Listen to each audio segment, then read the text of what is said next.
Petrol और diesel की बात करें तो भारत दुनिया का तीसरा सबसे बड़ा उपभोक्ता और चीन के बाद दूसरा सबसे बड़ा आयातक देश है। भारत अपनी जरूरत का लगभग 85% आयात पर निर्भर है। तो आपके मन में यह प्रश्न आता है कि इतनी बड़ी मार्केट होने पर भी भारत में कीमतें क्यों आसमान छू रही है? आखिर कौन निर्धारित करता है पेट्रोल डीजल की कीमतें?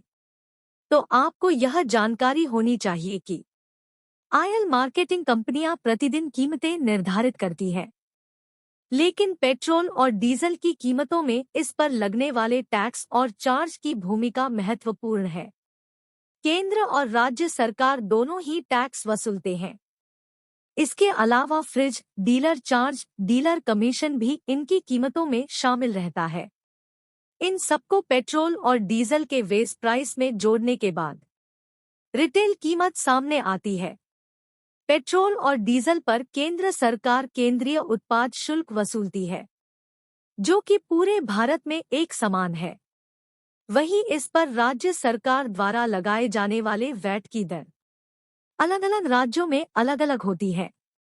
देश में पेट्रोल और डीजल पर सबसे ज्यादा वैट राजस्थान में लगता है, जिससे श्री गंगानगर जिले में पेट्रोल सबसे महंगा बिकता है। आप जरूर जानना चाहते हैं कि भारत रूस से सस्ता तेल खरीदकर जिन देशों को बेचता है वहां पर कीमतें कितनी हैं? देखा जाए तो नेपाल, भूटान, बांग्लादेश में कीमतें भारत की तुलना में कम है। यदि भारत में इसे जीएसटी के अंतर्गत रखा जाए या फिर भारतीय मुद्रा डॉलर की अपेक्षा कुछ मजबूत हो जाए तो फिर हो सकता है कुछ कीमत कम हो जाए। यह भी प्रश्न आता है कि अब आगे क्या होगा। आखिरी बार 22 मई को पेट्रोल और डीजल के भाव में बदलाव हुआ था। देश की ऑयल मार्केटिंग कंपनियों ने 6 अक्टूबर के लिए ताज़ा कीमतों को जारी कर दिया है, लेकिन भाव में कोई बदलाव नहीं हुआ।